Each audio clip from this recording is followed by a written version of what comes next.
Today we're going to talk about Schenck versus United States. Schenck versus United States is a court case in 1919 over the enforcement of the Espionage Act of 1917. Now, the Espionage Act of 1917 pretty much says that do not do anything against the war effort. So, that's the Espionage Act of 1917. Let me write that down for you. Don't do anything against the war effort.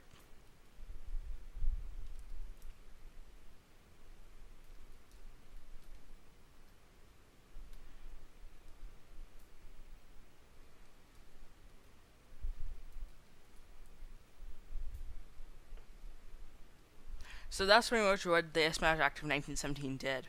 Now, let's enter the world of Schenck. Schenck was a socialist.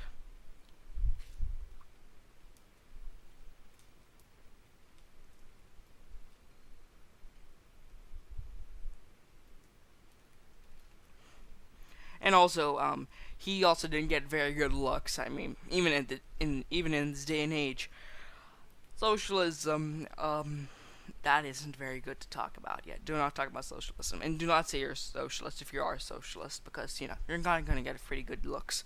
Anyway, so Schenck was a socialist against the war.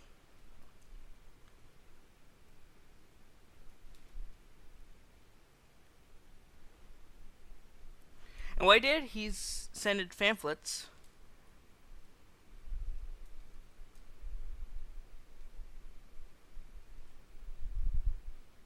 I'm pretty sure I spelled pamphlets wrong, so let me correct that.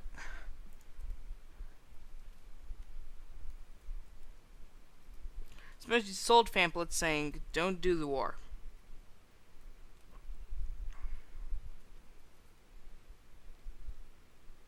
Well, actually, not "Don't do the war." Don't do the draft.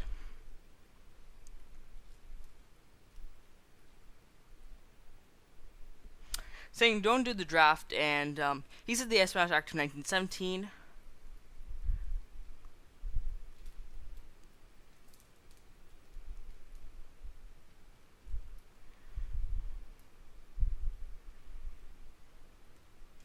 Violated the First Amendment.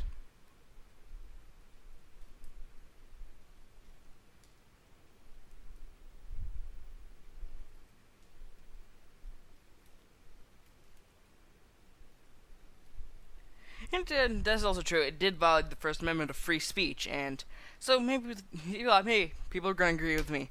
But he went down. No, seriously, he went to jail. That's what's called Schenck versus the United States, because the guy was in jail. So, the court decides, well, not in Schenck's favor. Oliver Wendell Holmes wrote the final decision. And pretty much what he says that free speech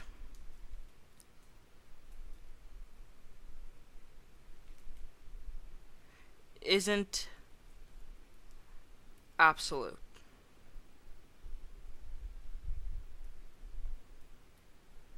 So pretty much free speech isn't absolute, and if it crosses the clear and present danger line,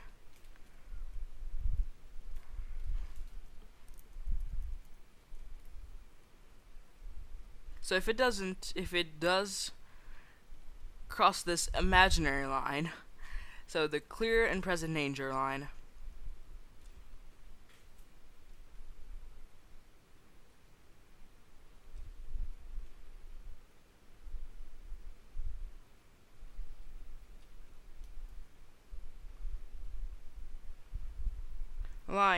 it is not free speech.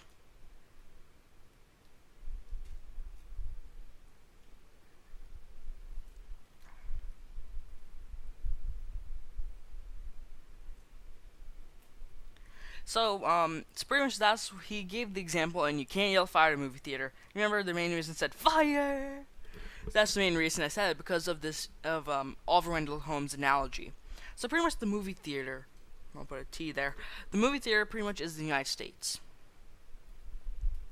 And pretty much what it does is that they're saying that the people at the movie theater, so the citizens and all, when Schenck yells fire, it can cause a danger to those people who are in the movie theater. Even if fire isn't happening, he's just saying fire, then people are going to be running away and it's become mass hysteria. And pretty much what it will do, it will cause like apocalypse. Well, probably not apocalypse because I don't understand how when yelling fire zombies come, but what I'm saying is that it becomes complete like a really like a nightmare pretty much. So that's just pretty much all Rwendell's Holmes' decision was that this is a clear and present danger, and that's why the Supreme Court said that no, Schenck is incorrect. That this thing is just free speech. Because I think the Supreme Court in this case, the Supreme Court thinks that it's not free speech. It crosses this clear and present danger line.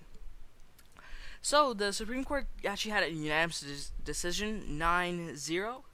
United States 9 and Schenck 0.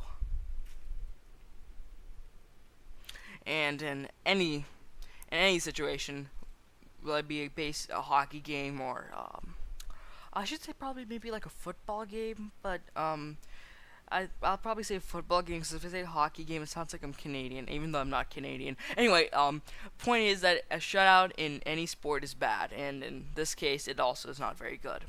So, what I want you guys to take away from this thing is that that civil liberties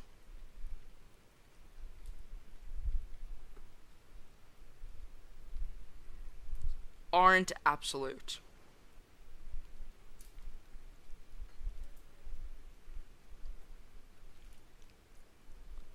So that's pretty much the main point in this court case. So that's Schenck versus United States. Thank you guys for watching. I'll see you in the next video. Bye.